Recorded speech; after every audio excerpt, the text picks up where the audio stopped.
সাইয়েদনা আবু বকরকে নিয়ে, সাইয়েদনা আবু বকর রাদিয়াল্লাহু তাআলা আনহুকে সাথে নিয়ে আল্লাহর নবী মক্কা থেকে বের হলেন মদিনার উদ্দেশ্যে। মক্কার কাফেরেরা নবীকে তার দেশ ত্যাগ করতে বাধ্য করলো। আল্লাহর নবীর বুক ভরা কষ্ট নিয়ে তিনি মক্কা থেকে মদিনার উদ্দেশ্যে বের হয়ে গেলেন।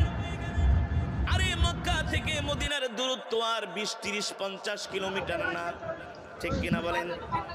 মক্কা থেকে মদিনার দূরত্ব তো আর 100 কিলোমিটার না। মক্কা থেকে মদিনার দূরত্ব হলো 500 কিলোমিটার। এটা তো এখনকার কথা। এখনকার অবস্থায় আধুনিক রাস্তাঘাট আছে, ট্রেন আছে, আধুনিক গাড়ি আছে, কিন্তু সেই সময় তো পাহাড়ি আঁকাবাঁকা পথ ছিল। পাহাড়ের চূড়া দিয়ে পাহাড় বেয়ে বেয়ে মরুভূমি হয়ে সেই মক্কা থেকে মদিনার দিকে আল্লাহর নবী